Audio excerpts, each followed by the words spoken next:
So let's go ahead and start. Eric is real good about making sure I start on time here. Congratulations. So we have Member President Arlene Boardman, Yes, Carrie Snow, Yes. Glenn Pepper, he's excused. Jenna Reed, yes, and Melissa Berry. Yes. We don't have Josh Stransky in. He's resigned. He was, And then Staff President Harold Dominguez, Molly O'Donnell, Lauren Sully, and Sarah Arney. okay. All right, let's move on to approving the minutes for the March meeting. I just have one addition that I would like to have put in there, and that is that, let's put in there that Josh resigned due to current job commitments, current employment commitments, I guess. Yeah.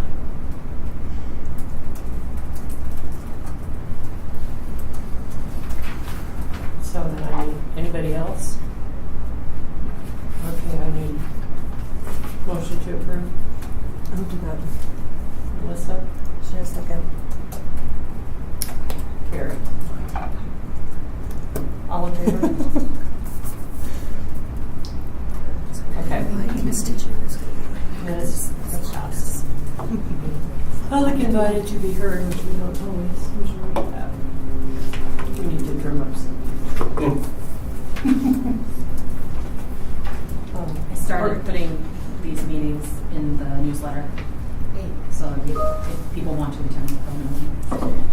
Just for That's great, thank you. That'd be exciting. We'll see. That would be interesting if they came. Anyway, okay. Organizational updates. Want me to take this first one, Arlene? Yes, ma'am. All right, so the application period ends April 18th for the vacancies that we have on this board. The process, I was just reviewing it right before we got down here. So just a reminder for the process, first, a couple board members do the first round interviews, and then council selects the method of interview that they're going to do. One time it was everyone. Last time it was just the recommended top candidates from the advisory board members. I think that's Have you the way heard they're that? going to Do it keep going because forward? I think the first time they got it backwards. They wanted to do the recommended, but then, I see. but we'll double check with Donna. Okay. I think they'll be the same. That makes sense. Yeah. And then the appointments will happen at a regular session in June on a city council session, Okay. where they'll adjourn as city council, come on as LHA board just to do the appointments. Okay.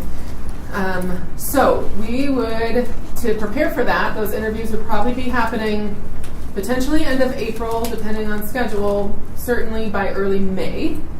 Arlene, remind me, I think we just had 2 people the last couple times volunteering to do it. It was both of you, right? Yeah, that's what we've had, yeah. Okay. So I think we'd be looking for 2 volunteers, and we can work around schedules to set those. I do not yet know how many applicants we already have in the hopper. Erica, do you have access to that? No. Okay. I went and looked at it like a week ago, and it didn't show any availability for Longmont Housing Authority to even apply, like all the Right. other ones did. But this one Because it goes through LHA, they want it all to go through the LHA website, and it's a little bit more of a manual process that way. I couldn't figure it out, so hopefully Okay. people can. You might want to touch base with Dawn. Yeah, Because it's not actually on the city website where the other ones are. right. So we sent out, well, it's posted on the LHA website, and I think that when I checked, I thought it said refer to the LHA website, but let me double check that. But I'll just touch base with Dawn after this and just make sure. I'll do it real quick. I'll do it. Okay, thank you. Okay, so do we have, would you like to select volunteers now? I'm Because our sorry. next meeting would be too late. I'm happy to do it. It's just I'm going to be out of the city 25th through the 2nd. But if it's not those days, I'm happy to. Okay, I'm happy to help too. okay. So between the 25th, prior to the 25th, is there a good day of week that works for you? I think I can be flexible. Between the 18th and the 25th, I should say. Other than the 25th, I can be flexible as well. Okay. Let's see, we'll get those on Friday the 18th, so between the 21st and the 24th. I have sat in on this in the past. Sometimes there were two LHA staff I thought members. council wanted the liaison just to do it. Okay. Do to sit in as well, but double check that. But Okay. if the entire board wants to do it, you all can do it too. There's only workers for it, you got? There's Yeah. actually Right now, five. there's Five. five. Oh, We're five. We're Yeah. getting there. Yeah. So we We need kicked at them out. least two. More is fine Yeah. if y'all want to. Well, you got two, right? Yeah. Mm-hmm. Yeah. We have the two minimum. Do you want to do as well, Ellen? And then that's what you're doing got the you. applying, right? I And- haven't I was gonna say, and then Glenn is applying as well, so it'd be the three of us if we wanted all three. But like, I'm not trying to like pressure you. I'm just saying if you Yeah. wanted to jump in and do it. Well, I don't know if you want to do two or three. I mean, it's however it works out, it's fine with me. Yeah. I can or I can wait. I think it worked well with two. I thought it was fine. Yeah, I did it with two. Yeah, it works With fine with two. two. It was good. You guys aren't talking to. Yeah, I think that's fine. Okay. You're okay with that? You guys know what you're looking Okay. for. Yeah. Yeah. I would, someone is stuck on the place, but really wants to. Well, my foot is not out there. Okay, cool. It's amazing. See? We're good. Good. Okay. So just as a reminder, we'd be doing, we have 2 vacancies, and then also Jenna's term ends June 30th, so we would be looking at 3. Okay, how does Monday afternoon, the 21st look? I can do that. Me too. Okay, great. Maybe starting at 2 o'clock, would that be okay? Sure. Is that really a nice little opening? All right, I will set that up and get it on your calendars, and then we'll confirm the board liaison for staff side. And it will be here, right? I think that's where. Yes, I'll set up a room here. Okay. We've done it in this room in the past, so Yeah. after this meeting, I'll make sure that's available. Okay? Do you have any Are we other going questions about that? Okay. Are we going to review this interview, Bella, or are we? You let me know if you'd like to. We looked at it last, so we rewrote it 2 elections ago. Looked at it last time and said it looked good. Would this board like to relook at it again? And I can send it back around to the group as well. Well, I just, Didn't we have some? some of the questions sort of seem to be the same. And I was wondering, this is just my thoughts. Under the third one, which is what is the purpose of the housing authority? I'm wondering if we should add underneath that, some little, maybe 3 different things, which would be, what do you know about, what are the challenges and what is the hope for the future? And then that way it takes those 2 out, but puts them underneath this, which maybe you're not asking. I think it was kind of asking the same question each time. What does anybody else think? Did you all review these? Mm-hmm. Do you know what I'm Okay. saying? I see what you're saying. Yeah. Yeah. Mine is just a little bit of the ordering, just that I thought it flowed better a little bit, like switching the second and third. But because it sounds like the second one is explaining what the third one's trying to get at.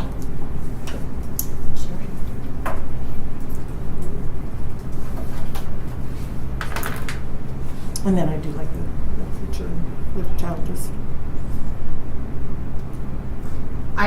These are simple enough changes that I'm just making notes here, but if you'd like to do any more, like do red lines, then you're welcome to do that and send it my way. Okay. Yeah, I like that over too because it's building the skills. Jenna, did you get anything? Yeah, I think that one that we talked about last time, probably they were answering the same question. Yeah. They were giving the same answer because we kind of asked the same thing. Yeah. Okay, so I think that is okay. I think just if you have any other suggestions, just send them my way by maybe the end of next week. Okay? Okay.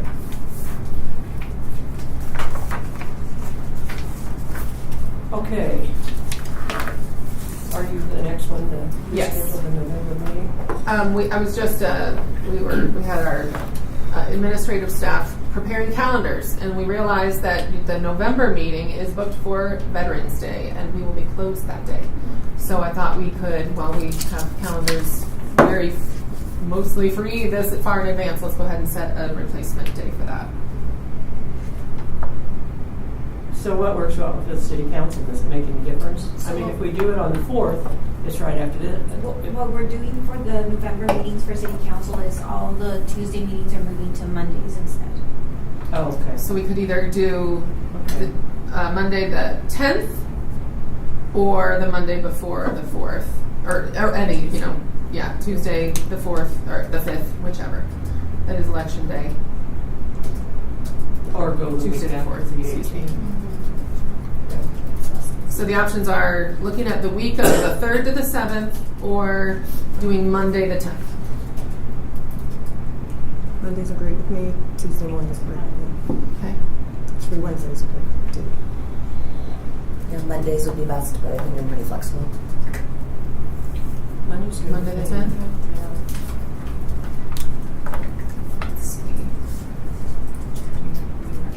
Yeah. Let's see. Yeah, let's just do that. Same time, 9 to 11, okay?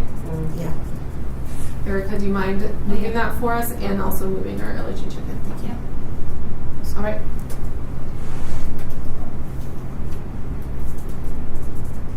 That was it for that one.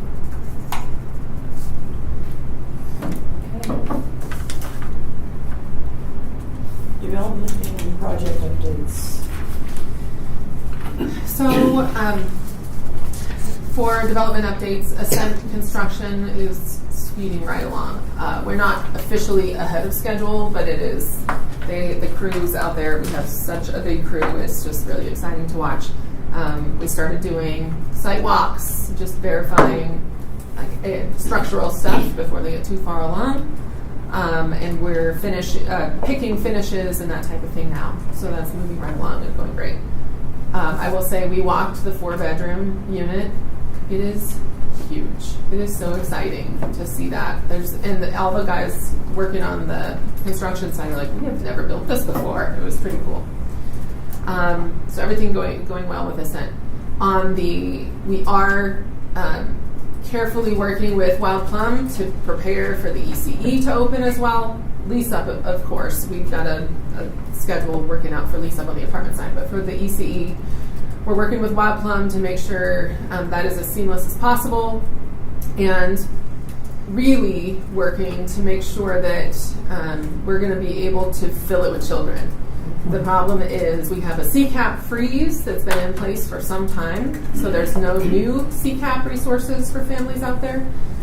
So right now, unless the freeze lifts, which funding source constraints are not, I don't really hear of anybody opening up funding right now, is having existing CCAP families that are maybe at other centers, trying to see if they are going to try and move over, which really means all we can do is work with the CCAP team at Boulder County to just get the message out that our center is opening.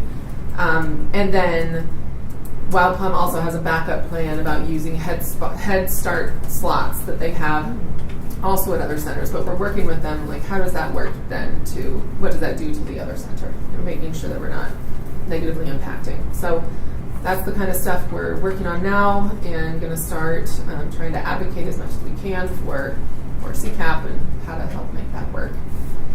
On the Hearthstone and Lodge, we put out a request for proposals for consulting services to help us craft what this project should look like. How big should it be? What should the future financing package look like? And that, I think, in the next few months will really nail down what that project is going to look like, what a timeline looks like, what the budget looks like, all of that. So we're working diligently there. This is to remodel or yes, to exit the HUD program and do a remodel of some scope. Like, we don't know yet if it's a small one or a big one. I would say Aspen Meadows, the flooring replacement started about 3 weeks ago. All the common areas are complete. They started getting into units. Well, they did some vacant units last week, but started getting into occupied units yesterday. So I think that has been, it's moving very quickly in terms of getting the crews on site and getting going. But then as they get in and test out the materials and how long it's taking, we're having to adjust schedule a little bit. So we're going to hold another resident meeting here tomorrow to go over where we're at and what it's looking like into the future. Originally, they were thinking that they could do 2 units per day, and after we saw how it was working, we asked them to spread out the schedule, at least to start, to make sure that's realistic before we started messing with everyone's schedules significantly. So the first week of people, it's gonna be a pretty slow process, just making sure that they can get everything done in time. Reasons that things have changed in terms of the pace. They originally were not going to remove the baseboards. They were just going to pull it out and slip it back under. Apparently, it is going to be faster to remove the baseboards, do all the install, put the baseboards back, re-caulk, and touch-up paint, which, is a thing. So everything, though, is going well with the contractor, and they're still covering all of this labor and everything, even if the pace changes. What we're doing is we're going to start talking to each tenant that's going out the next week to review their unit, make sure that they've done a pretty good job packing what they can. If they have not been able to, figure out a plan for those people to make sure that we're getting the units ready to go enough so that the work can be done quickly. So we're working that. That will be in progress through at least May, but we're seeing how the pacing goes. So what are you doing with like big stuff, furniture and all that? Or They're just moving it to one side of the That's all room, we gotta do. doing the flooring, moving it back. that's great, so the residents don't have to Right. worry about that. That's So great. really, what we told them, we provided boxes and just said pack loose Small items stuff. and fragile stuff, things that might fall if they're moving furniture around. So trying to keep it as minimal as possible. So they're doing everything except the bedrooms, is that correct? So on the second and third floor, they're doing everything but the bedrooms. On the first floor, they are going to put carpet in the bedrooms that is not currently there because they need that flooring material to salvage and use elsewhere. It's part of our stock. And the residents are generally happy about getting carpet in the bedrooms on the first floor. It's cozier. But we have a couple residents that have specific requests, and we're doing our best to manage that. So it looks like you're able to do them in a day. So that are they staying in? They get to stay in the unit. So if the pace works where it can all be done in a day, then the resident goes out at 8 a.m., comes back at 5, and it's all back to normal. If the pacing stretches past one day, which we're not letting that go as like a here and there. It's more like, okay, you tell us this week how long it takes, and that's the schedule we set going forward, not wishy-washy all the way through. Then they move the items from one half of the apartment, pretty much, which is basically the living room, move it to one side, do that work, move everything back, lay down a piece for the transition. It's only 1/8 of an inch, but we don't want people kicking it and damaging the flooring, and 1/8 of an inch could be a trip hazard, but so lay that down, make sure that's secure, and then the next day come and do the same thing on the other side of the room. Just trying to get through it and get it done. I'm sure they're eventually going to appreciate it. They do already in the common areas. They're happy to not see tape on the floor, for sure. So just gotta get through it, and then everyone should be happy. All right, I think that's all I have for development updates, project updates right now. Unless there's any specific questions. I just, under assent, can you give me some sort of an idea of what their licensing allows for children? That would be over there. Number of how many- kids? Mhm. Let me pull that up. It might take me a minute. We haven't looked at that for quite some time. It depends on the age groups that are picked. So that's something we're working with Wild Plum on as well, because we know the highest need is for the lowest ages, more infant care. That's the highest need in the community. Now, how many kids we can actually pull in with the CCAT freeze, and that's something that we're working with Wild Plum to, they're the experts on this, on how to manage that. But I can, in the meantime, pull up what we have on what is allowed, or what is planned at least for the center. We have 3 classrooms. Would they be limited just to CCAP kids, or can they take? It has to be income restricted kids, Okay. which generally means CCAP or Head Start. That's per our So grants. they can't take like full cane? We cannot do private pay, full private pay. So is there going to be a problem if Head Start gets kind of defunded? Working with Wild Plum to see on that. They've got Head Start slots elsewhere in the community, and they have told us that they would just move some over. But that's my big question, is I want to make sure we're not negatively impacting our operations. And I assume we wouldn't be, or else they wouldn't be proposing that. But that's still the kind of the details that we're getting through with them. Need much time on this, because at some point we could reach out to TLC potentially too. Yeah. Yeah. So, So far, Wild Plum is, well, first of all, Wild Plum's executive director is retiring, and so they're hiring for a replacement. So we're also waiting for that, because we got to build that relationship as well and ensure that everyone is still on board with the plan. yeah. But yes, we've always had backup plans in mind if Wild Plum ends up saying we can't do this. Yeah, just don't let's not let it go too long. Okay.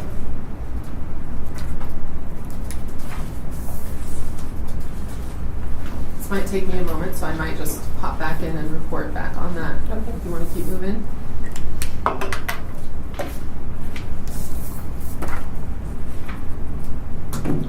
Okay, so then we can move on, and we can just sit here and I'll stare at you while you Move on. I say go ahead and move on. Okay. Items for input to the Board of Commissioners. So, the fob policy, this is something I thought of as I've been working through reasonable accommodation requests. The process that we have for reasonable accommodations is one person reviewing all of them, which is daunting for the number we get. There are a lot of restrictions and rules that we put in place, like no pets, fobs only being given out to residents. If you want an additional one, it has to be a reasonable accommodation request. And what I have seen is that fobs are one of the number one requests we get from our properties, with the majority of them being senior. The more I thought about it, it makes sense for this population that they would want someone to have access to the building, which is just the fob to get in to the front door. In case of an emergency, to check on a family member. People fall, people have medical issues. Sometimes they don't turn on their hearing aids and their kids can't get a hold of them and they panic. And it's not from, it's not for the perspective of wasting staff time. That's not really my concern. It's more the dragging out in process of the reasonable accommodation piece. They have to make the request. It goes in a long line of requests that are getting reviewed. They also have to do a background check, pay for that, plus the fob. We weren't being consistent, I don't think, in that application. So I started asking our attorney here, Tim, and also our outside counsel who handles our reasonable accommodation work. And they were in agreement that it could make sense for us to take that out of that process and create a separate policy so that anyone within the LHA portfolio who is 55 and older can request one additional fob without having to go through this reasonable accommodation. All they would have to do is make the request to the community manager, and the community manager would walk them through this policy, have them sign an addendum, and they'd have to identify a person. We would take that information so we have it on file, and no background check, and they would get that fob. But basically reiterating what's already in their lease, which is that you are responsible for your guests' behavior, their actions, damages, that we are not liable as LHA and the property for anything that your guest does or anything that comes of them being on the property. And so that's what this policy sets forth. The eligibility, they have to be 55 and older, residing in an LHA managed property, And we have LHA managed and not owned because now we're managing Zinnia, which is not ours, we don't own it. They get one additional fob. The guest must be an individual who assists or support the resident but does not reside in the property. The resident is fully responsible for the behavior of their guest. Can we back up? a Sure. second? So I have a question. I know we're saying the residents that are age 55 and above. Do we have any disabled people that are in our facilities that are under 55 Yes. that would have this? So if the reason why we're targeting this population is because it's a need that makes sense. If you have a disability and you need this, you can go through the reasonable accommodation process. It will cut down on the number of requests we get and the time to go through and review and process those requests. So anyone with an LHA who has a disability who needs an additional fob can still go that route. This actually takes out the need for a disability, because what I've seen is there are a lot of seniors who are asking for the fob that don't actually have the documentation to support that they have a disability, and therefore I have to deny their reasonable accommodation. This removes that denial. Can we remove properties? Yeah. I was gonna ask the exact same thing, yeah. Okay, does this go to, you can use this at Zinnia too if you're over 55? Yeah. And I think we'd have to. I mean, if we're basically saying that this is, we're taking it out of, the separate process, but I think we still have to be cognizant of giving everybody that chance at the same time. Like, I was thinking the same thing, that I didn't know if the suites in Zinnia, just like a policy perspective, it makes as much sense. But I'm not sure if we could axe out, certain properties, because I think that's No, this is problem. portfolio wide. Right. Yeah. This doesn't limit it to the senior properties, and in my discussion with Wes, he thought that was a better move because there might be seniors living in a multifamily property that this would not apply to. That they would be exempt from this. Part of it is when I think of the suites in Zinnia, you can't control who you give it to. And this is what I was thinking about last night when I was going over this, is we know we have a lot of problems with people getting in anyway, and it just makes it more uncontrollable. So So that do you want to carve out the PSH properties? at least, Okay. because that's our issue right now. I mean, the people that are sneaking in, they can just say, I want an extra fob and give it to them. So it would cause more unauthorized residents too. with this policy, though, the person that's getting the fob, it's assigned to them. They sign this policy. It's just the I train know. wreck that occurs before you deal with it. Yeah.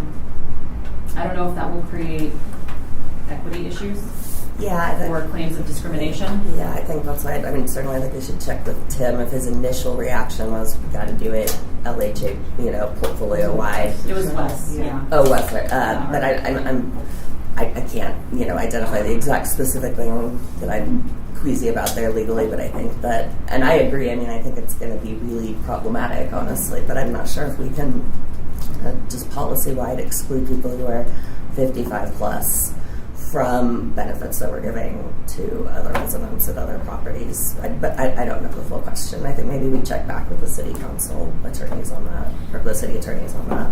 I think unless you just did it to your senior properties, because you can make specific rules, you can't make Right. regular, units for senior housing. You might be able to get away with it that way. Well, do we have anybody at neighborhood? So neighborhood doesn't have fobs, so they would be, it's a moot point for them, but I'm thinking ahead to Ascent. We could have seniors living at Ascent Yeah. who need an extra fob for the same reason that anyone at our senior properties need it. So I don't want to create issues there by excluding them just because they don't live in a senior property. They're still a senior. And the intent is to give them that opportunity for assistance. Maybe we could just do permanent support. We could exclude permanent supportive housing because the rules were different. Right. Yeah. Because when you move in, you can't have visitors, and I maybe think that would be a better argument. Yeah, that's what I'm thinking. If you could just exempt the permanent supportive housing, I'm not as concerned about it on the other properties. Time is also a thing. So we're putting the cameras in, which helps with seeing the key in. when they key fob, you could go to the camera and see who's in and see the building. On the city side, we are about to put out a bid for access control with a precursor or pre-requirement that says that it has an automatic interface in with the cameras. So if we do that, then if the housing authority can move access control onto this system, then when somebody key fobs in, the camera can snap an image that says this is who's coming in, makes it easier to deal with it in a faster way, that then can start hitting some pressure relief valves. But I'm just thinking about what we're about to talk about after this meeting, and we just don't see those types of problems in the other properties, and so I get it on the senior properties. At Ascent, one, so there's 2 ways to enter the buildings, and there's 4 separate contained buildings with a hallway to access the units. On the external street side, so facing Hearthstone and Lodge, where you have like street parking, there will be, the ability to badge in with a fob for residents. And then on the interior side, where the parking lot is an interior U-shape, I think we will have these, are we going to do the butterfly index? I don't think we are. We were talking about having this one product called Butterfly MX, which allows you to tap into the door system. They can call the resident. There's a camera, and they can let them in. I think we're actually going to do something a little more rudimentary, where they can call them without the camera piece for cost, because there's an ongoing cost. So having something to take their picture. I don't think there's a camera that looks at the doors specifically, but it does cover that entire exterior of the property. So you will see people moving, and you'll be able to follow them. Yeah, the scent's going to be different too, because you may have to give somebody 4 key fobs. Right. There will be way more fobs at that property than there will be at others. I wish maybe if there's a way that we can do it property specific, and because this rule won't work if you're thinking of the scent, because the scent's going to have its own rules based on the number of people living in the household. Right. So this would be one additional fob over what you get. What you get when you move in. So if you are a married couple with 2 kids, and your teenagers are old enough to come and go, and you have 4 fobs, you're not going to apply for this because you're not meeting the age requirement. But if you're a single person living in a 1-bedroom apartment, then But you can carve up, because the rules are different. Right. I mean, in terms of what you can do and how you can do it. So you don't want to create a conflict with the rules here. Right. Versus, so what I was thinking about last night is they can't have guests after 10, but if you give somebody a key fob, then you're technically not a guest in that sense. Well, they still have to check in. Right. They don't live there, at least at Zinnia. We don't have the check-in rules at the suites like we do at Zinnia. Right. Just something to think about. Yeah. Yeah, let's see if we can carve those 2 off. Okay. I think if we can carve those 2 off, it'll work. Last night I had a bit of a panic moment just based on what we're going to talk about in an hour or so. Okay. So if you carve those 2 off, that means if somebody at Suites needed an extra fob, They would go through the reasonable accommodation, provided that they have a verifiable. I'm just thinking about some of those people over there. Yeah. Okay. So we could still do it. We They just still need have to- access. Right, They just have they to still go have through the the ability process. to do it. It's Their just guests not would have this, to do a yeah. background check and those kind of things. Does that apply to Zinnia? Yeah. The reasonable accommodation? Okay. Okay. So if there's a camera and it takes a picture when they do the fob, then you'll know if it's actually that person that's actually using it. You'll be able to In the track future. that. In the future. Yeah. We've got a bid that we're bidding that out here in the near future.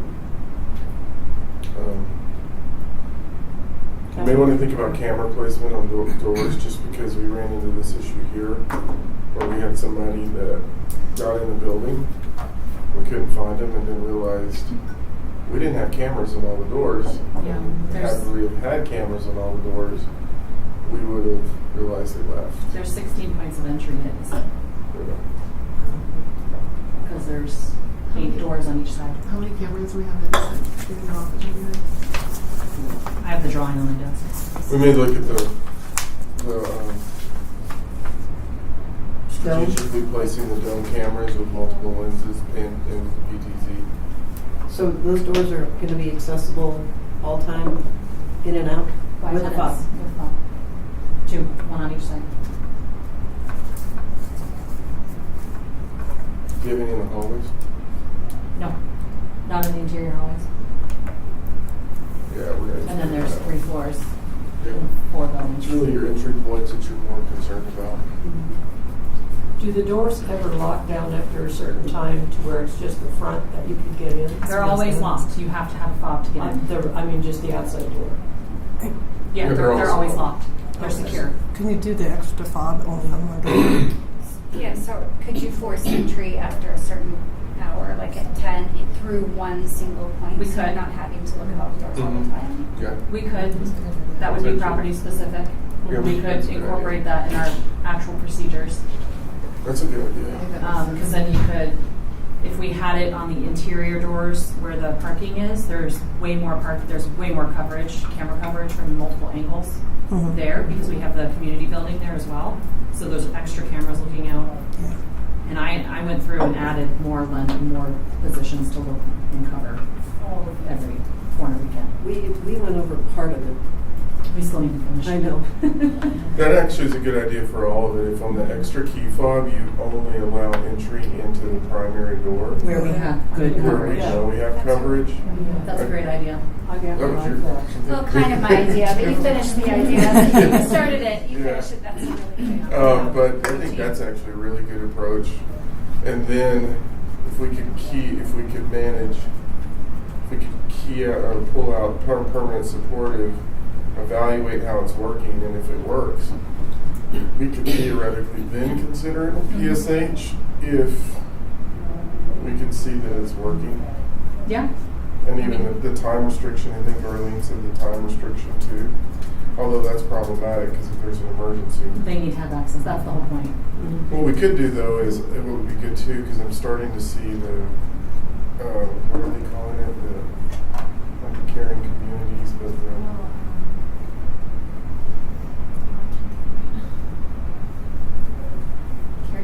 CareNet. So that thing that we're doing to, The Salesforce? with Salesforce, it would be interesting to see if we could say, in this, we will give you a key fob, but we need you to participate in exchange for the key fob. We need you to participate in this.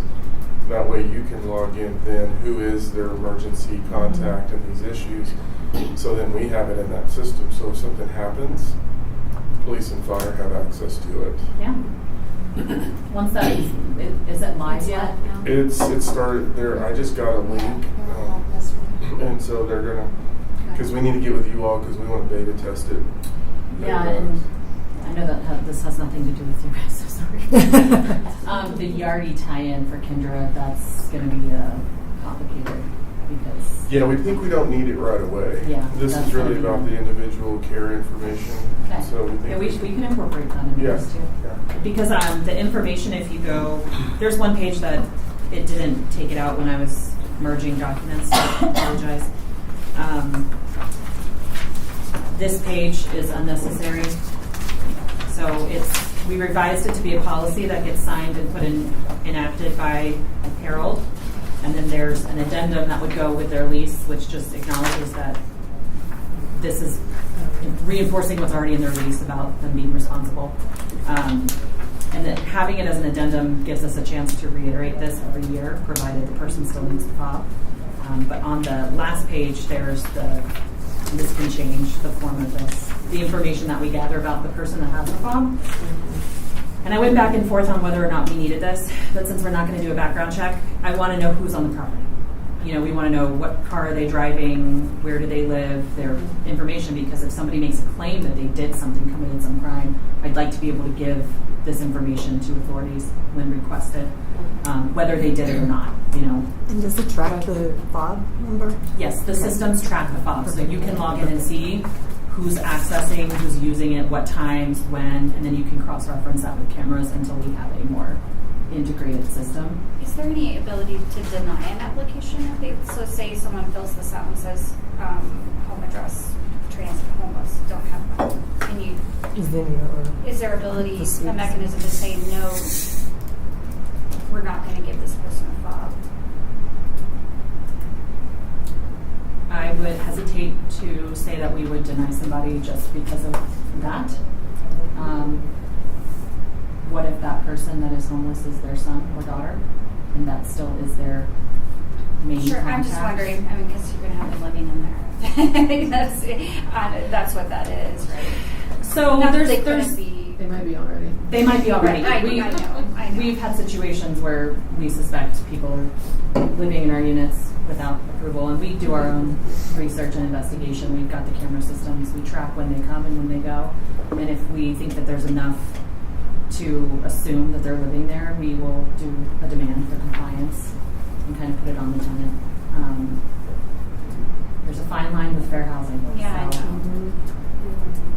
So no real mechanism to deny it.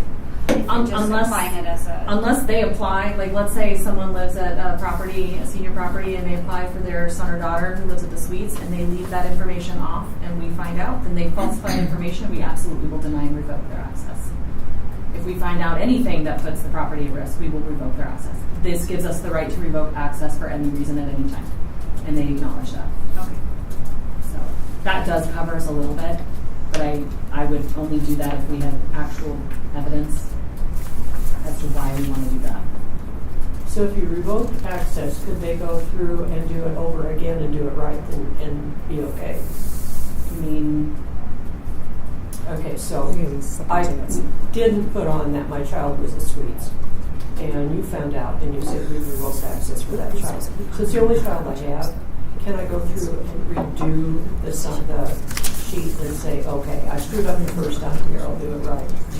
I think at that point you can know. Now, if they went through the reasonable accommodation process, we're a lot more limited on what we can do.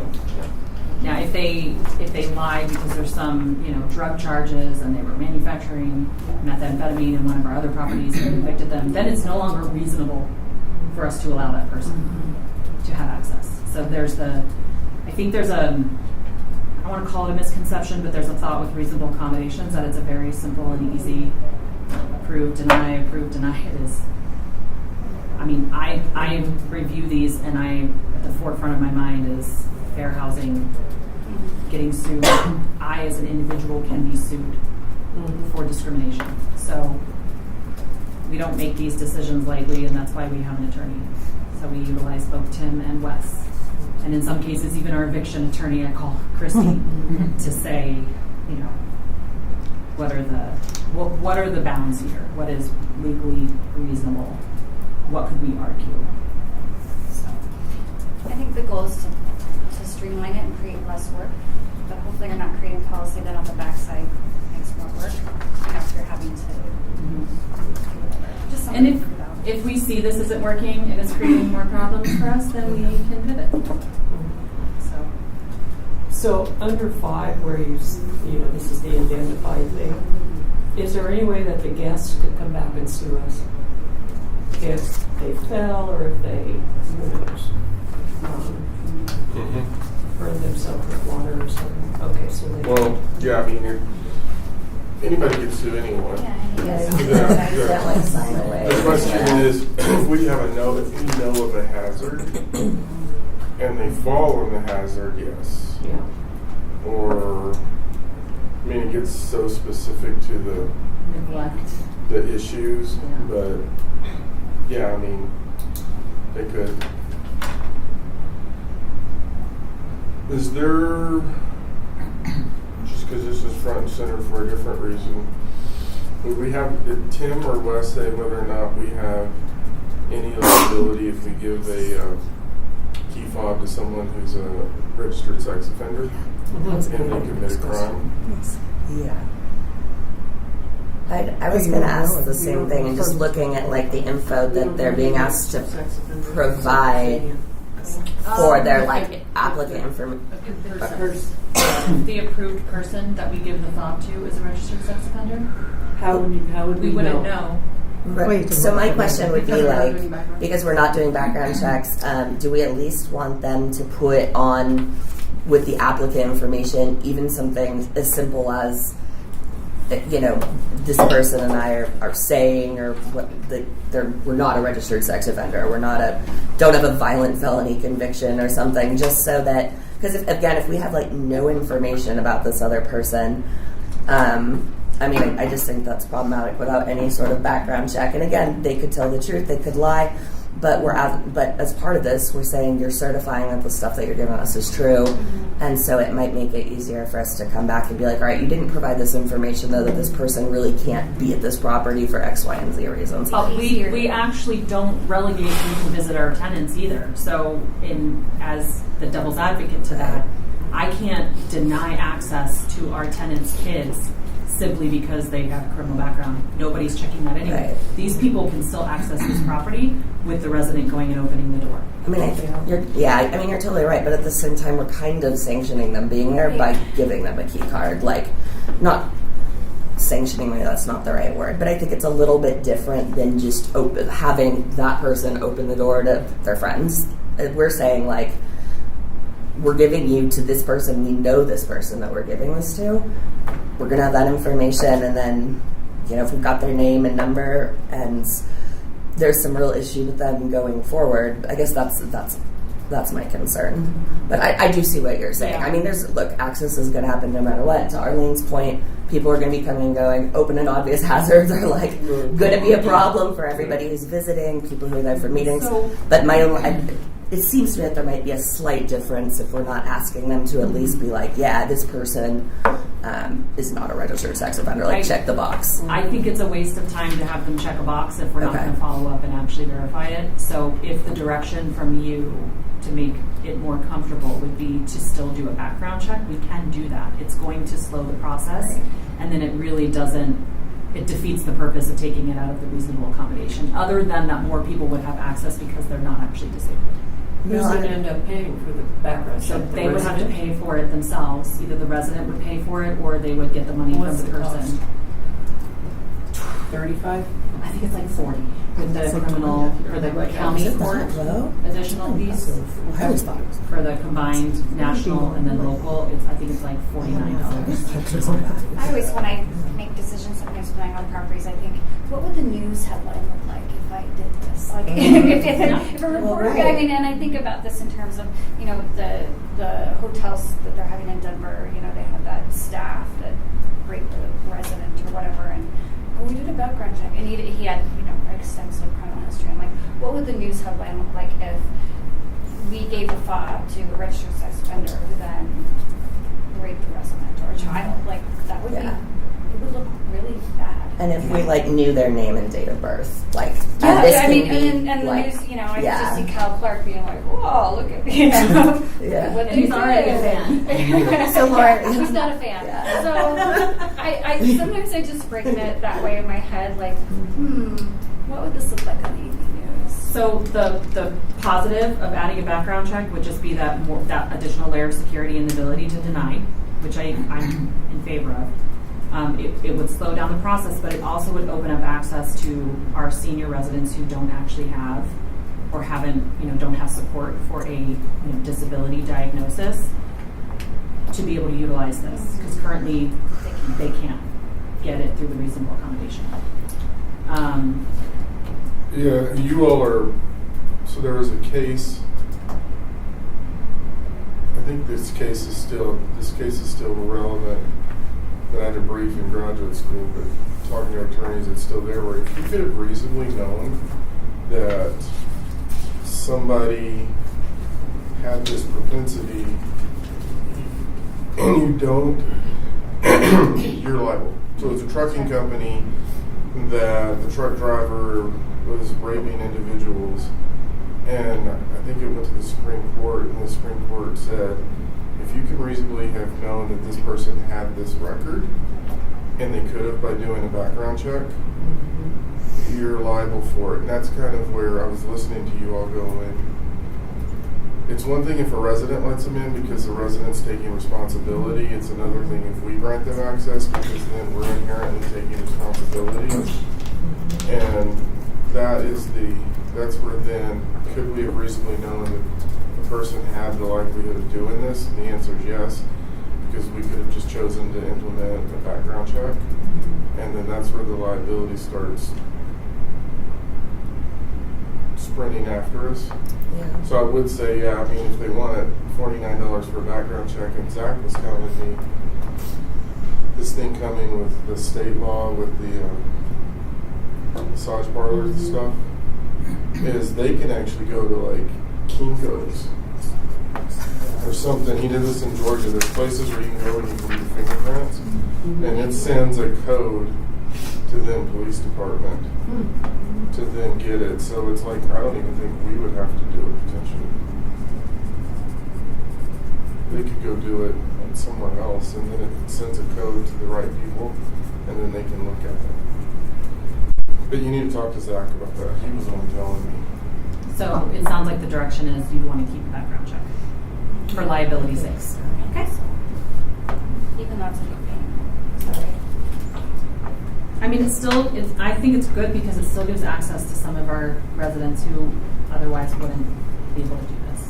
That's good. Yeah. Yeah, so I guess the other thing, and this is, so many times when the door is open and somebody's walking in or coming out, if somebody's out there just waiting, they'll just go back. Mm-hmm. Unfortunately, I have done that. I know. Me too. But right now, you've got a home that is fairly close to Spring Creek and Fall River. Yeah, which is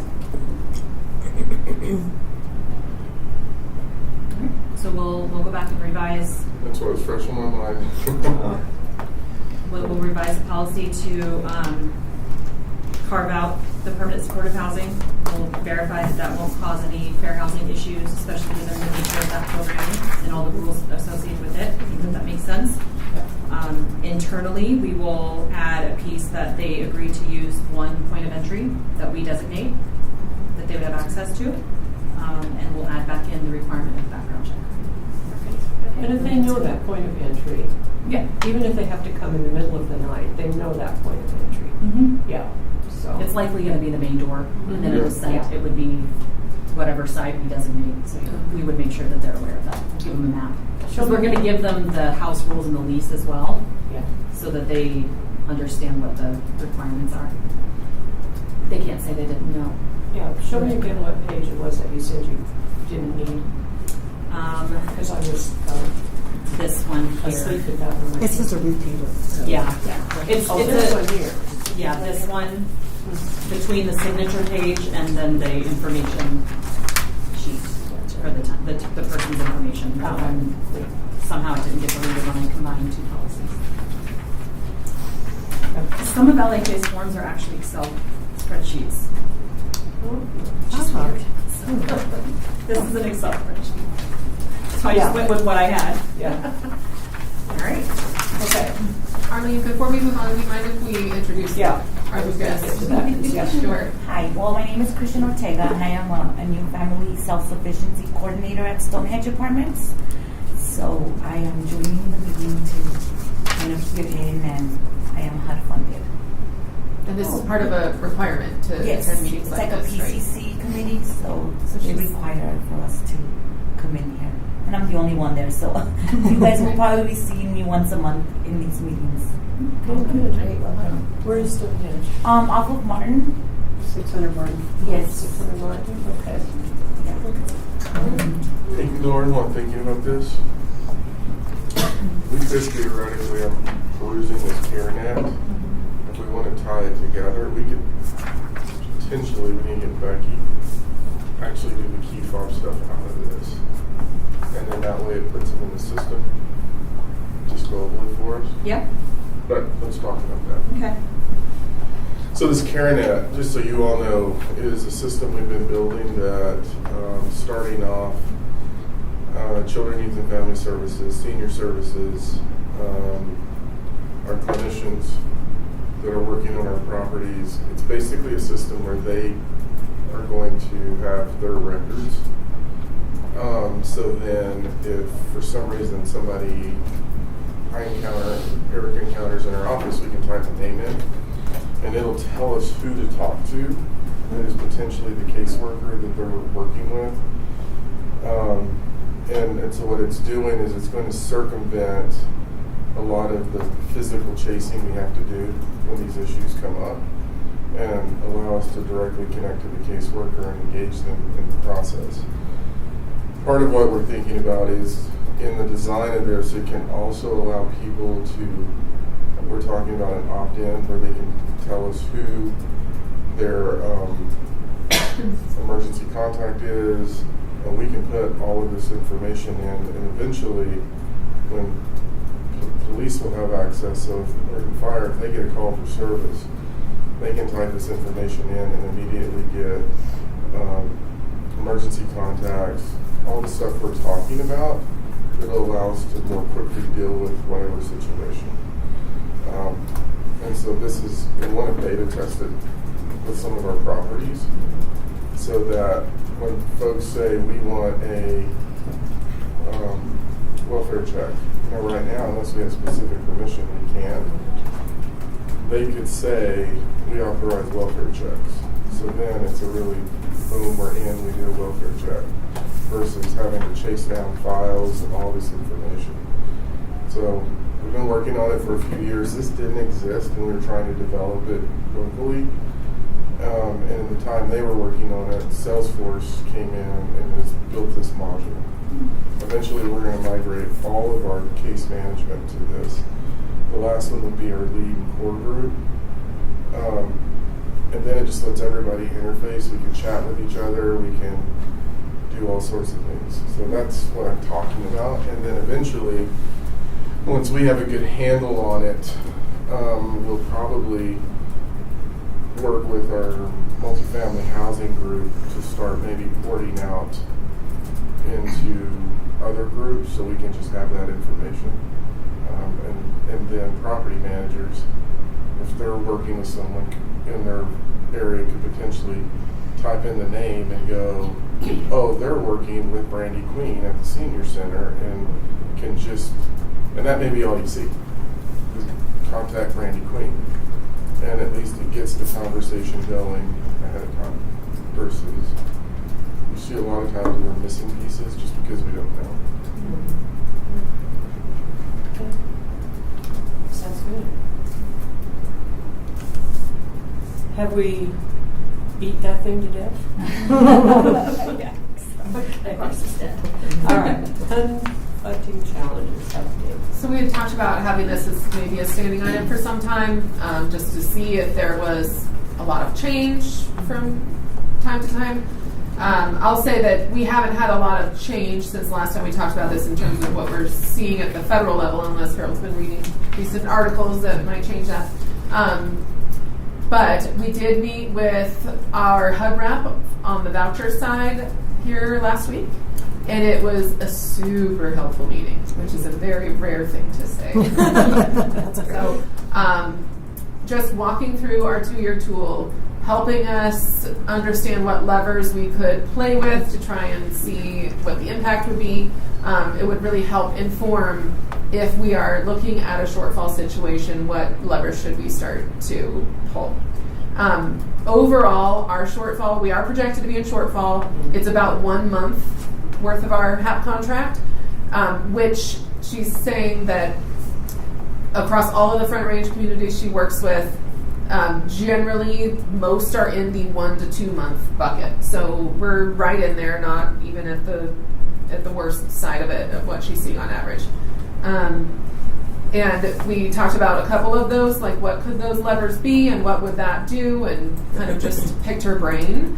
And then we meet tomorrow with a different person at HUD to kind of really dig in. Okay, so we played with the modeling. Now let's look at what this funding picture really looks like.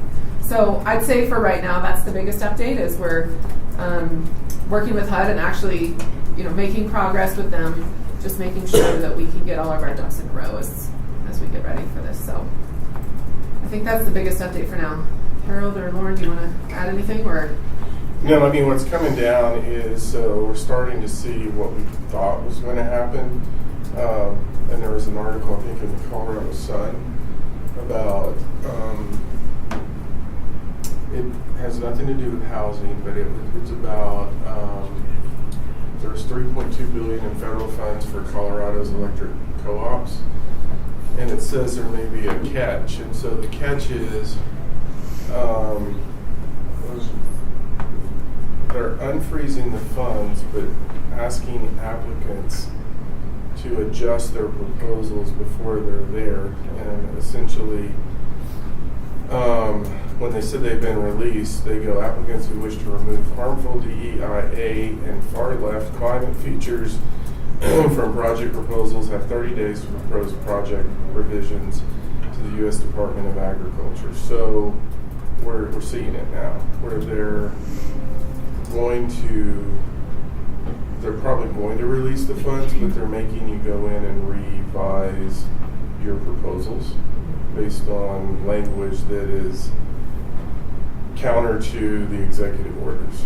So we're just going to have to watch that. The most obvious HUD program that is affecting is the Green and Resilient Retrofit Program, which we did not partake in, but locally there are partners that have, like Broomfield is now in a real pinch.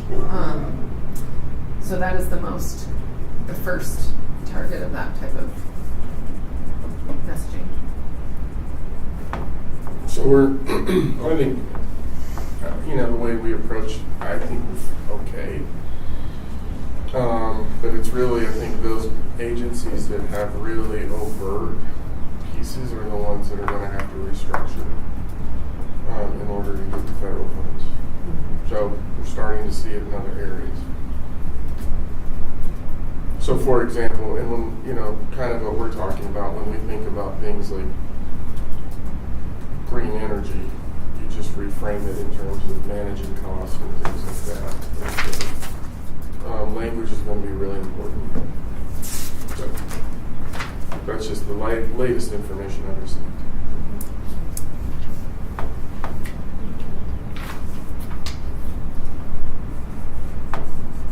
Did you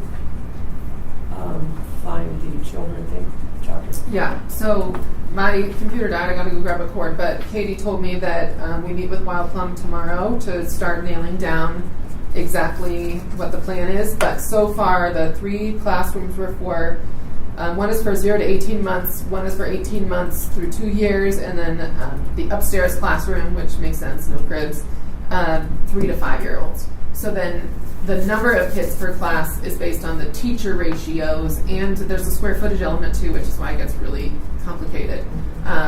So that is what we're nailing down with Wild Plum. So I don't have a full answer for that yet. Okay, so then the highest we go is 5-year-old. Yeah. There's only 2 applicants right now.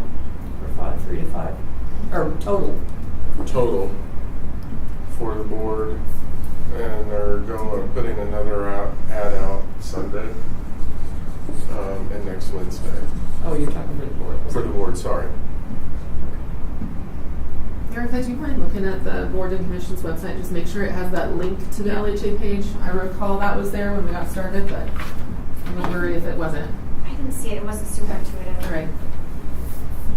And Or maybe it just because totally missed we it. switched over to the city's website, switched over in November. So all of the links might have, Yeah, I didn't see any way to. because there to used to actually be a apply link for it, that like a sends you digital. directly to LHA. I don't think it does. Okay, I'll check. So that might be why you're not getting any people. It's just too hard. It would be nice to just have it in one place. Yeah. Or at least 2 could be accessed At least at the time. Okay. Resident quality of life. This is nothing from staff side. This is the standing agenda item if the board members want to bring anything forward. Well, this is the first month that we actually are going on the quarterly meetings at the Coffee and Conversations. And so far, I think it's just been Aspen Meadows. So far. No, we've had the quarterly one. It started in January. And then it jumped to April. Yeah. Oh, you mean the first one of this month? I believe that's right. Yes. And so we from have January Hearthstone to today. April, I was kind of surprised that it was really a pretty short meeting. 3. Yeah. So I think that has been a good change. I think communication with our staff, providing communication to residents, being more consistent, has also helped improve because they're actually getting answers when they ask questions, and our staff are aware of the answers. They're not just saying I don't know or I'm not sure and forgetting to respond. So I think it's twofold, which is a good thing. So in regard to that, I know at one point as council members, we were given code to get into the units, but I'm not sure that works anymore. And To did get you guys indoors? decide not to give us that? The codes. It changed because it was Because of me. because of Sarah. Oh, she said it in a meeting. My fault. But if you need a code, we will send you codes. The only property, You send it to me too. yes, the only property that didn't get updated is AMSA because their entry call box system is older. It's not as new as the other properties, and we're actually waiting on them to send us a quote for updating that system because there's things we cannot do with it because it's old. Even though I think it was upgraded in 2020. I thought it was upgraded in 2020. We could double Summer check that. can't access a lot of things like to update the entry codes, and so he came out. I was there when we were preparing for the flooring, and he was there fixing something, and he was like, "I can't even get into this because it's the back end is old." I'm not 100% positive. I'm quite sure we worked on it. Yeah. So Parts might have gotten upgraded, but I don't know Yeah. that the guts of the system did. So we're waiting to get a quote for that, and we might be replacing that. So in order Piece of to equipment. use the code, we have to have the keypad, right? And I don't think every place has a keypad. I actually think it's the back end of the system. It's not the actual box itself. It's the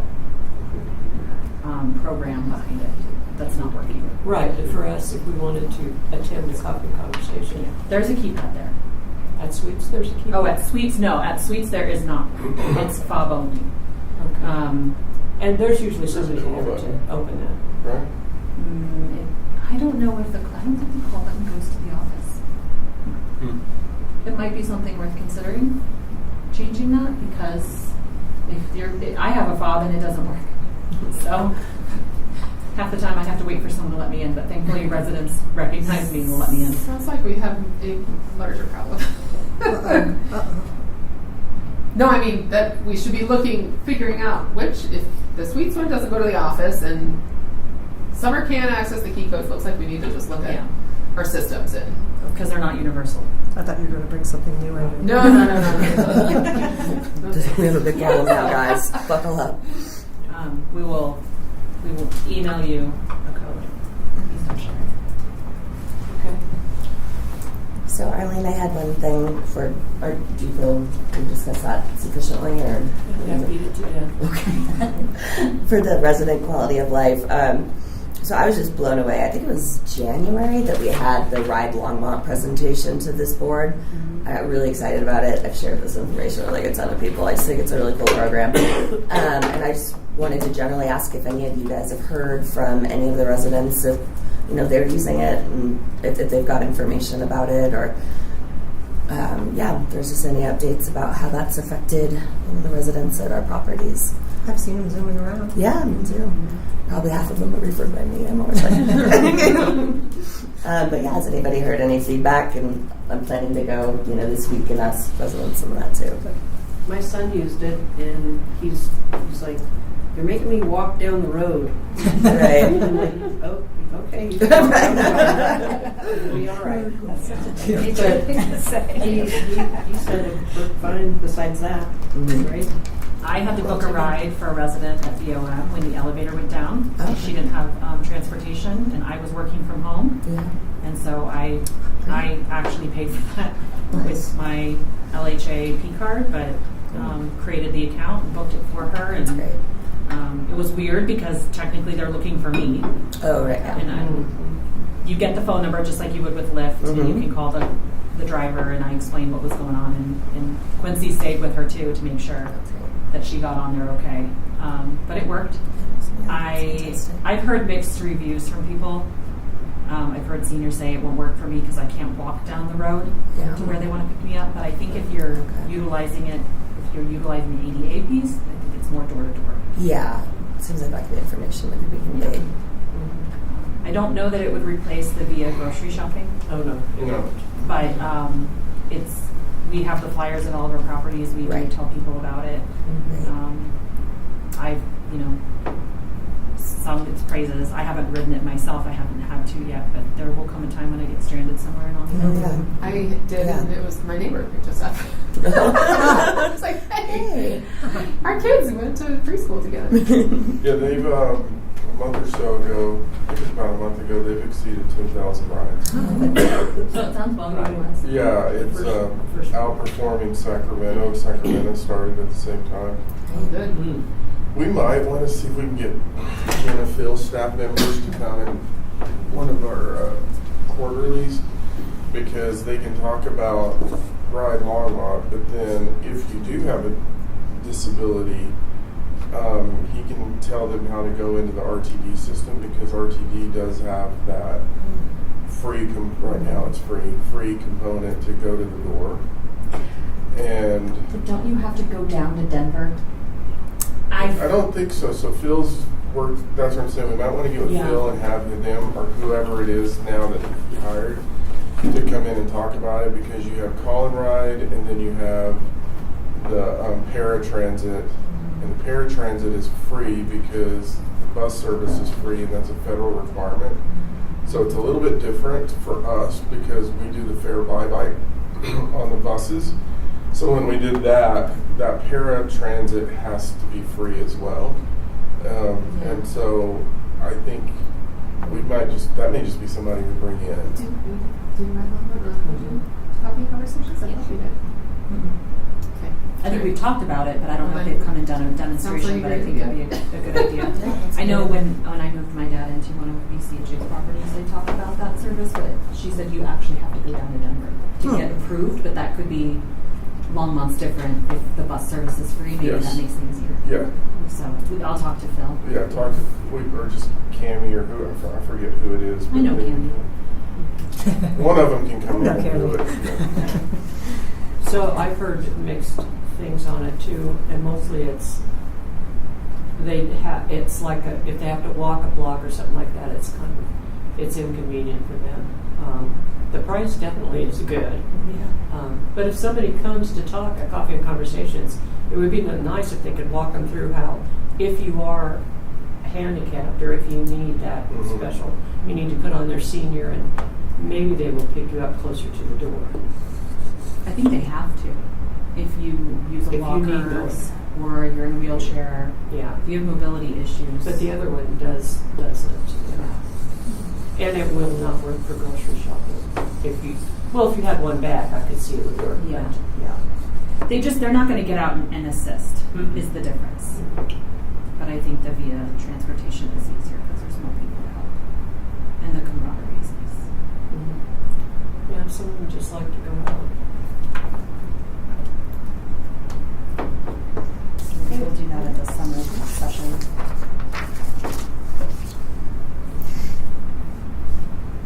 All right. Anything else under resident comments? Okay, LHA report. All right, occupancy is kind of the same. Quincy has taken over filling units, and he is, we have a lot of our staff focused on getting the Yardy Rent Cafe happening. And so they've been spending a lot of time doing demos, running through trainings. So Quincy has taken sort of responsibility for calling to fill units. We did move our wait list into Yardy for all properties, which was a huge next step. And so he's been filling units. We are seeing it happen faster, which is great. We also have a new staff member who started this week, so he's sort of torn between onboarding and doing this. The process property manager. She's an assistant community manager for Suites and Zinnia. So we still have roughly the same number of vacants that we've had. Obviously, Aspen Meadows Senior, we're keeping the 4 open because of all of the construction work. They are utilizing those vacant units for staging, and then also replacing the flooring. And then once that flooring is done and we accept those units, we'll work to get those filled. We are actually calling people before units are fully done so that we can get someone in the pipeline, which is much faster than waiting until it's done to call. Trying to think what else. What's turnaround time, pretty much, Lauren? It's still not ideal.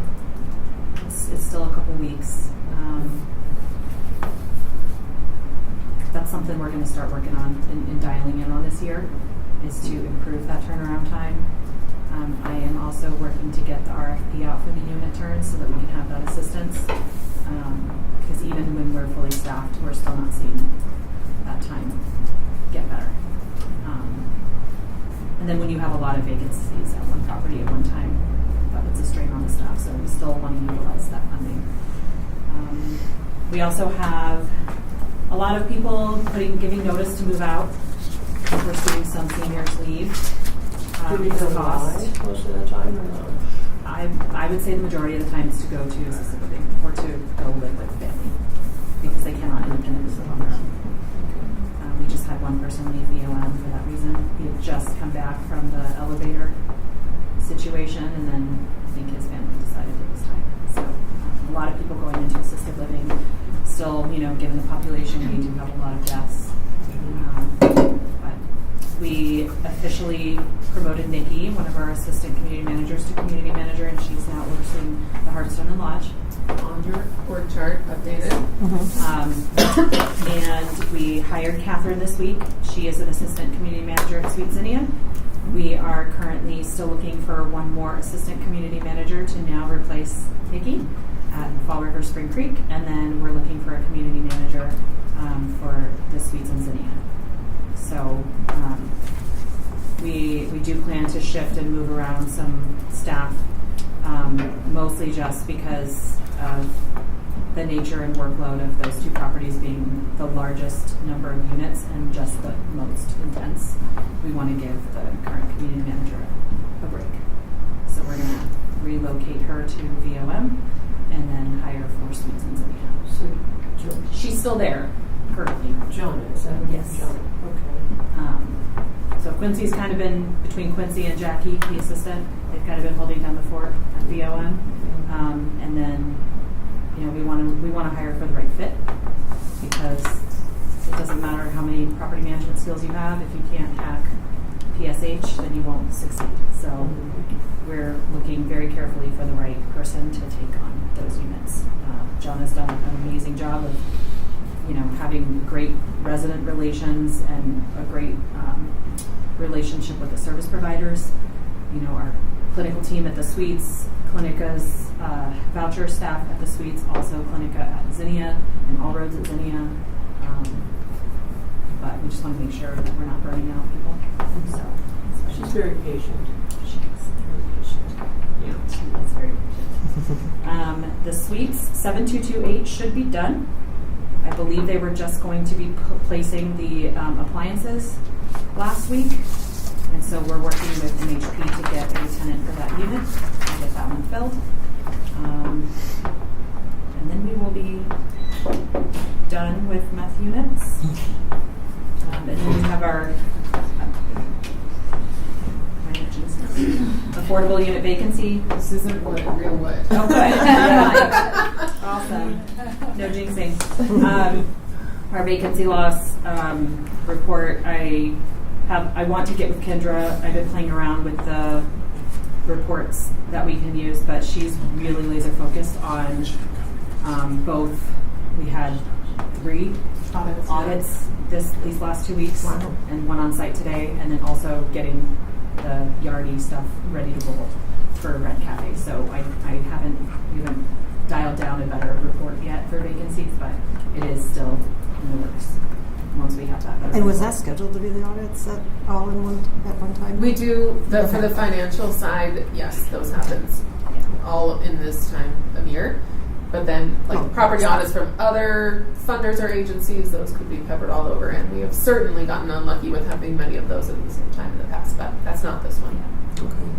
Yeah, I think we had more months with some type of audit than we did without an audit. yeah, which tracks with COVID being over. Yeah.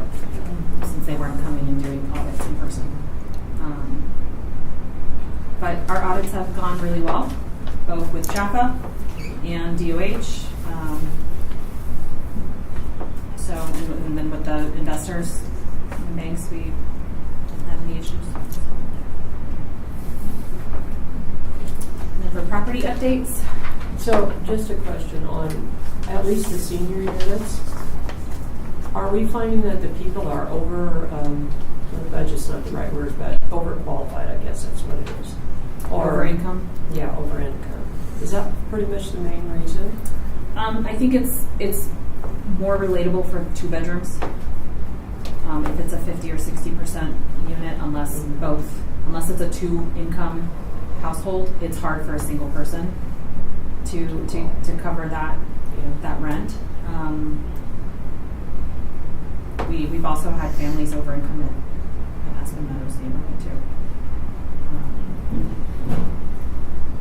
Yeah, there's not much. We can be more flexible when people just don't make quite enough for the 2 times the rent piece. We have the flexibility with that, but when they're over income, there's not.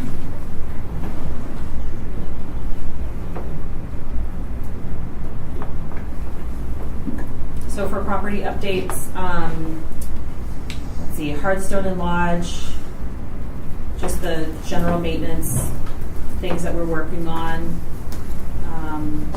keeping them updated on construction. I haven't received any complaints about construction noise.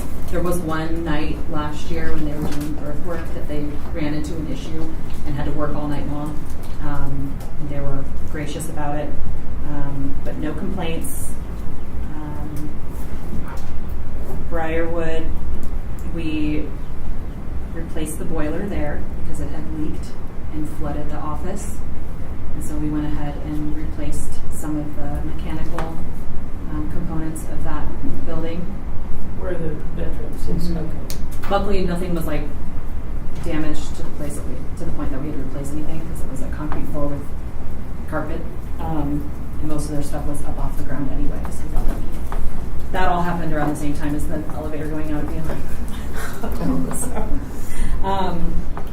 Village on Main, nothing major happening.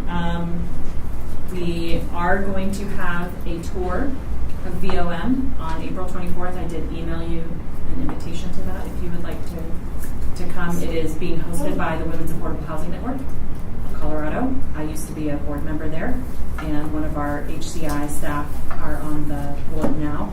And so we have it's a double feature between the Spoke on Kaufman and VOM. We're going to tour a new LIHTC project and a rehab, and BCHA will give the tour over there, and then I will do, Katie and I will work on the one at Village on Main, and then we're going to head over to Brooks on Main for happy hour. So anyone is welcome to attend. I think there is a suggested cost, and you don't have to be a woman to come support the Women's Affordable Housing Network. I said that was good. Okay. Yeah.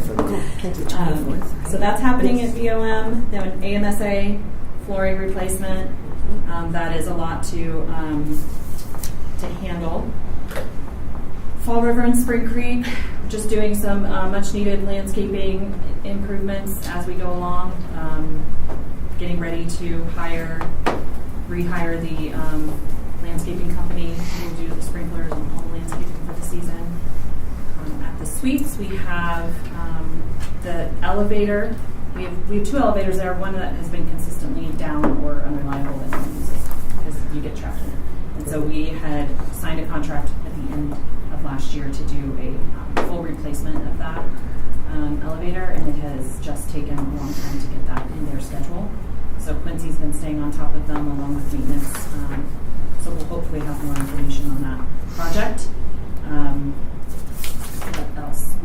I also am working on the RFP with purchasing for the doors replacement at the suites, which will be huge.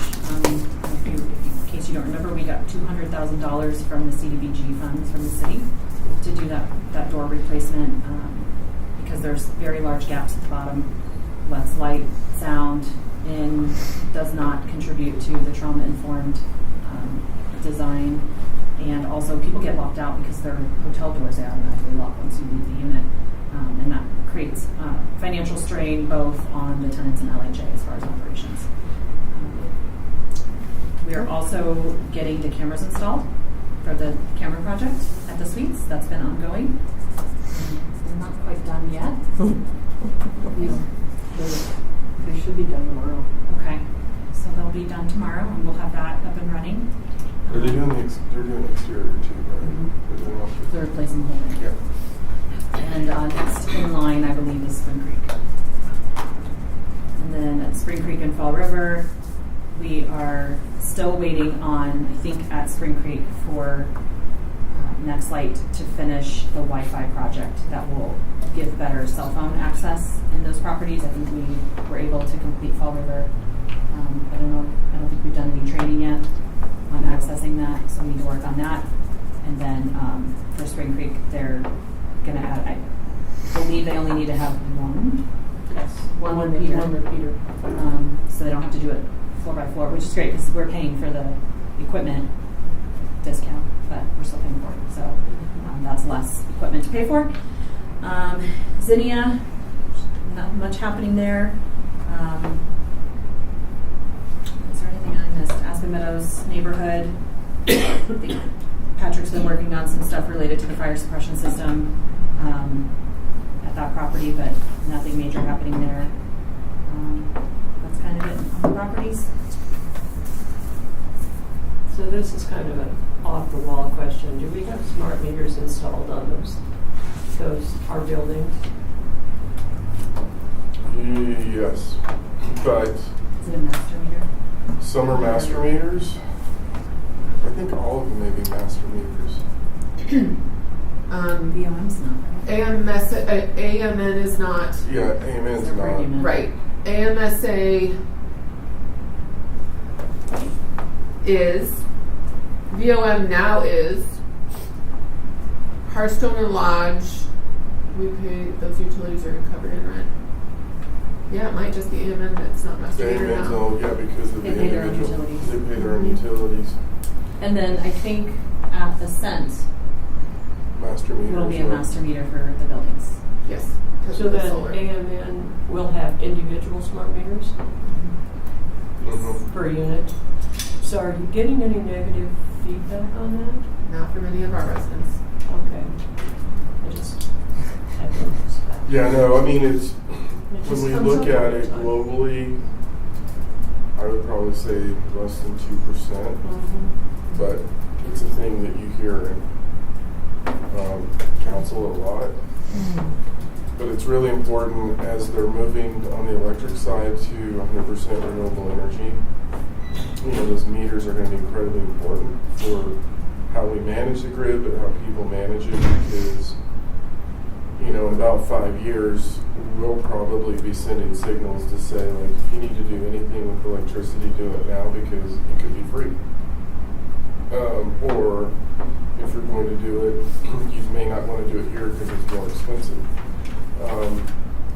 Because in that, it'll balance it out where it's going to be a little bit contrary. If you think it's going to be a little bit contrary to what people normally think of use your electricity at night, in reality, where there's going to be a lot of renewables on the grid is going to be during the day.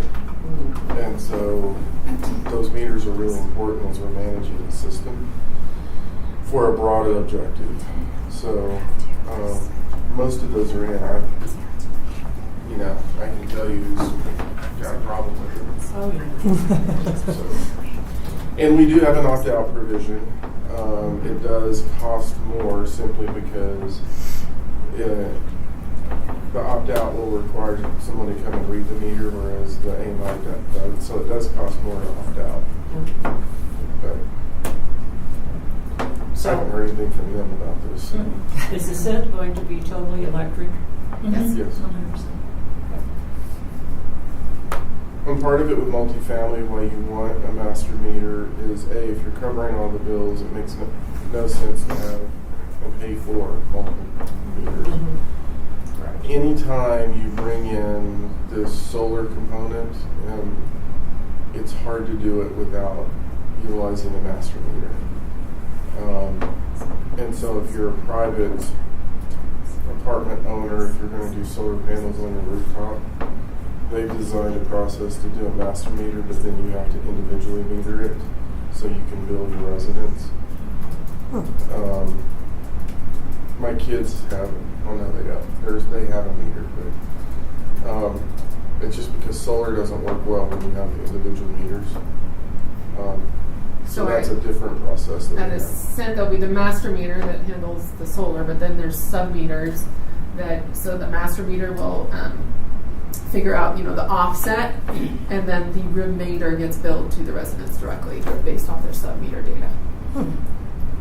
Which I believe we can monitor as part of the interface free communities. So if someone's using a lot of electricity and a lot of water, you might investigate why. You can do some tenant education. And in a sense, really setting the model for LPC in terms of how we just approach this conversation in general for market rate as well. That's always how I know I have off-lease tenants.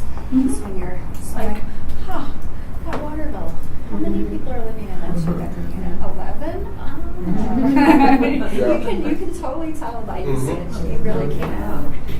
In the old days, I could tell maybe growing certain things. Well, Yeah, we're allowed to. You know, it just- Right, I know. That doesn't happen anymore. Yeah, no, it's not. Now, It's once not a it was thing, legalized, really. now it's Yeah. they can't compete.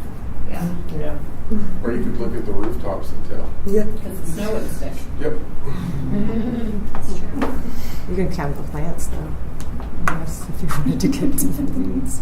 Well, that wasn't meant to be. So water is not turned on in your properties yet, right? Outside the Yeah, I think we're still too early. Yeah, probably not till May. But we have a plan.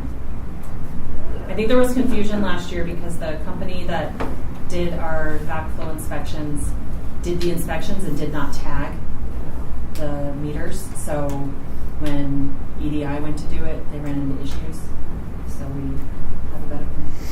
Well, there were a lot of issues related to state law that said you had to be a licensed plumber. Yes, that's true. And so a lot of companies that were doing the inspection, and I think they've changed it because I know we supported it, or it's in the process of being changed. Did that change? Because I know last year we had to actually hire a plumber, which was super annoying. There's I feel like legislation now. Is it going to change? Hopefully. That would be great. I didn't know that. It was expensive and annoying. Right. Yeah. So I think because I think our council took a position to support the That's what I legislation recall. recently. So it's in the session now. And I don't think we're hearing that anybody's opposing it. It's just one of those many of the unintended consequences come out of legislation. Yeah. I mean, it was perfectly fine before, to have tradespeople do it. There's no reason to have a licensed plumber check your backflow. Installing, different story. Sure, but yeah. your yearly checks Yeah. don't need to be. Okay, Sarah. You had the camera update. Any questions on that? I guess I can give some backstory on the why Spring Creek's next. So they basically sent cameras. We, thanks to Harold, put let's send these cameras for the suites now, and they were provisioned along with the Spring Creek cameras for some reason. So those ones were sent and they're here. So that's kind of the backstory on that, why we're going to Spring Creek first. The other properties, minus Briarwood and AMSA, should be arriving soon.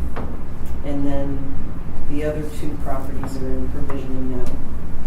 We just wrapped up. We got all of the funding agreements done and vendor contracts done here, a week ago or so. So we've got every camera system at every property plus 5 years of licensing covered by either CDBG or primarily ARPA funds, which thank you, City, for that, because we got every single property covered in.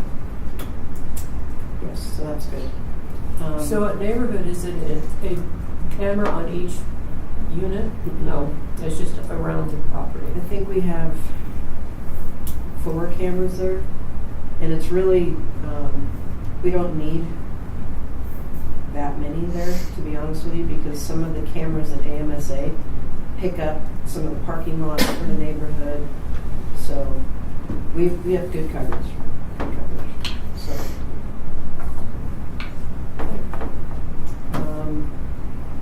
met detectors for Ascent are in the United States. There's some custom delays, so I'm waiting for those to be delivered. They're in LA. So I'm going to work with Lauren on tracking how we're going to track all of these and what we're going to do. Right now I have a few in the city that are pretty problematic to track. So we're working with Doug Spite and Derek on that end for the city side, but on the LHA side we need to. We'll have a SOP, which as we began drafting it, snowballed. Yeah. Because as we started answering one question, more questions would pop up. So we'll be working with the legal team on that. Yes, and then calls for service. The suites only had 4. AMN only had 3. AMSA had 4, but those were all core calls. Fall River had 1. Spring Creek 2. Hearthstone had 1 welfare check. Lodge had 1 medical. Briarwood had 0. And BOM just had a welfare check. And Zinnia had 15. That's been kind of pretty consistent. Do you anticipate that remaining consistent, or Yes. it's not going to go down? Mm-hmm. Is it mostly welfare checks or medical or just Zinnia? Mm-hmm. Oh no. It's all crime We related. had some pretty significant criminal activity there. Have we had evictions over there? Mhm. Based on criminal history? Or based on behavioral Behavior. evictions? How are those going? How are the behavioral evictions going? Are they going pretty smoothly? Are they? We've been fortunate that some of the behavioral issues, they also don't pay their rent. So Yeah, that's the easier path. we usually have them on a rent demand. We have the ability to do a hybrid, rent and compliance. So if we think that's better, we'll use a hybrid demand. That way, if the rent gets paid, we can still continue. Thankfully, if it was behavioral, they were egregious enough that it was a 3 or 10 day. So it hasn't been that difficult to get out if we needed them to for safety's sake. Safety and liability. Are you having any pushback from mental health partners when you do event people? They're not the ones that we've had. They're egregious enough. I don't know if we have mentioned it to this group yet, but the between Element, Clinica, which is mental health partners, All Roads and us, we worked and got DOH to approve a pause on accepting one home applicants, meaning that's the statewide list versus the local coordinated entry list for those exiting homelessness. So we have a pause on that because just similar to the suites 1 year ago, we showed DOH, what are some of the signs of indicators of success? A connection to the local community is really major. And so we can show that behavioral issues, criminal issues, there is a correlation. And so people coming up from the statewide list, they could be coming from anywhere. They don't have a local connection, and often they come with higher acuity of need and are just not ready for housing. Or at least permanent supportive housing, independent living with even supports on site. So we have a pause on that for now. For new tenants, they'll all be coming from the local list for the time being. So maybe your calls for service work. Maybe. With in time, suites became more stable. So we're hoping that happens at Zinnia as well. So with your evictions, are the people that are there beginning to get the message that we need to behave or we're going to be evicted, or do you think? Sure that No. It feels like if you felt that way, you felt it from the beginning versus not. I think that people who realize how valuable it is to have a home, but not just have a home, but have a voucher associated with it, and that support trying to walk the line. That doesn't mean they don't screw up. And we don't kick people out at the first sign of a problem. You know, we're talking major criminal activity, assault, rape, drugs. Those are the things that we will move on fast. If it's just behavioral, people screaming, not following rules, it's gonna take a while. We're gonna work with All Roads. We're gonna work with the clinic team, because that is the point of permanent supportive housing. It's not easy, but that's what we're there for. So I would say the majority of the people who live there are very happy to be there and understand, you know, the opportunity that they have. Yeah, I think it's about protecting those that are really trying and not letting them be derailed by the really egregious behaviors that we're seeing from certain individuals, and digging in and dealing with it very quickly. We got a meeting on that after this, but I think that's what in some of these programs gets lost in the conversation, because it's about, well, we need to house everyone. Okay, but if you have 75% of the people that are really trying, and you have 25% that are creating utter chaos and destabilizing the 75%, at what point does the tail start wagging the dog in this situation? And I think that's where they've been successful with the state, first with the suites, and now to show the data. To go, you're destabilizing everyone for one or two or three individuals. And that's where we just have to be very clear-eyed as we're continuing to do this. And make hard decisions. But it's a decision based on the community, not on the individual. Yeah, I've been watching, like, kind of just from the side what's been happening at Blue Sky in Boulder. Mm-hmm. It's, once you start that ball down that hill, it's hard to push it back up. Yep. So they're really, it sounds like they're really struggling there. I think so. What you say? Yeah. And frankly, I think the difference is we're managing here. Yeah. That's all the difference. And holding a harder line to say, look, and even to the point where at one point in the meeting, I'm like, if that's the way you want to do it, maybe we're not the right ones to do it. And I think that shifted the conversation. And the security company that we're using now versus the one that is in Boulder that initially was with us, I think that's night and day. Yep. And I mean, we can push back on it, like we're dealing with an issue right now where we allow them to have pepper spray. And people aren't thrilled that we allow them to have pepper spray. It's not pepper spray. Or whatever it is. They're pepper pellets that look like a gun. Yeah. And the service providers are concerned because it isn't trauma informed.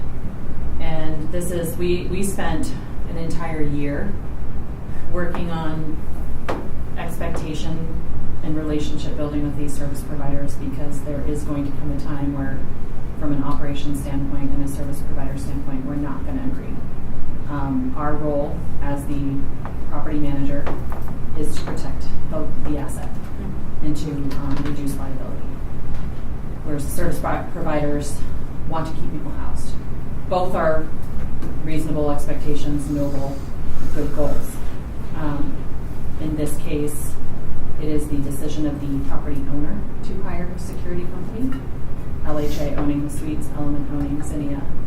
And while the service providers, and I think we could agree that it is not trauma-informed to have someone carrying around what looks like a gun, but for the people that are traumatized by seeing a gun on a security person, there's also probably someone there who feels safer. Our staff feels safer. Yep. I mean, we're trying to hire for someone to go to that property. We've had 2 people that were ideal that we wanted to move forward with that have already emailed after the interview and said, after thinking about this more, I am not comfortable being in that situation. Because we have RSOs, because we have people who are criminals, because there's drugs. And a lot lot of times it's a female-dominated industry. There aren't a lot of male property managers. Yeah. So, Or clinicians or anything like that. It's all women. yeah, as a female, I can't say I blame them. So it is important for us not only to protect our staff and the clinical staff and the all-road staff, but they also protect from other residents. They protect the other residents as well. And it is our responsibility to make sure a security company that we hire goes through proper training and protocols and knows what and how to use a pellet. Well, and it's broader than just the properties.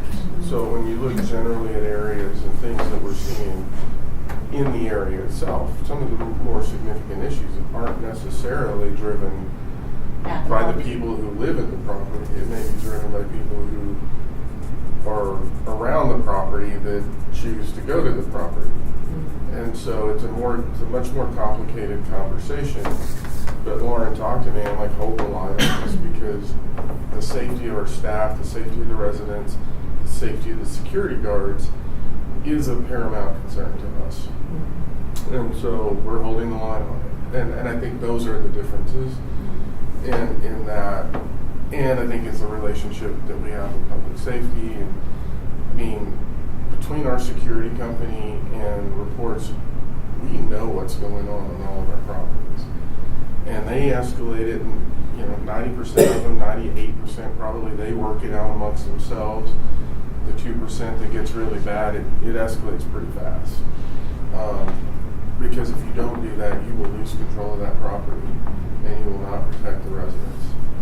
And I can live with myself doing this to protect the residents and everyone else. I couldn't live with myself not protecting the residents and staff and everyone else, and then something happens.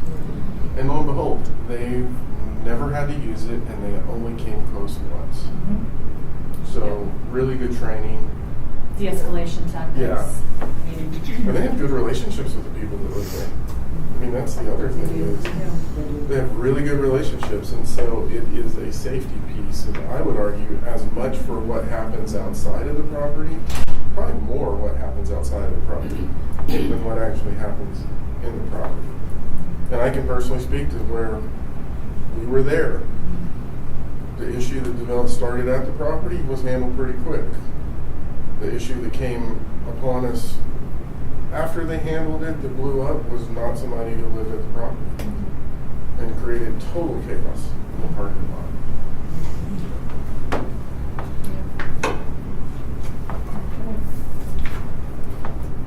Nothing else? Nothing else. All right, Harold?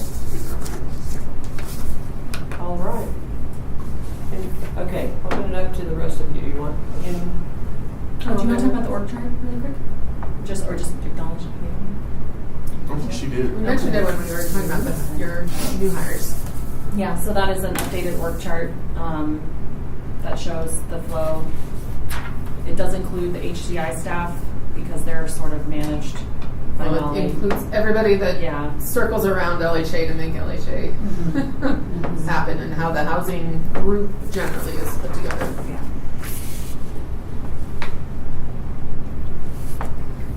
Yeah, I was thinking I had an old one of these, which Nothing's changed structurally, but just people have been updated there. So.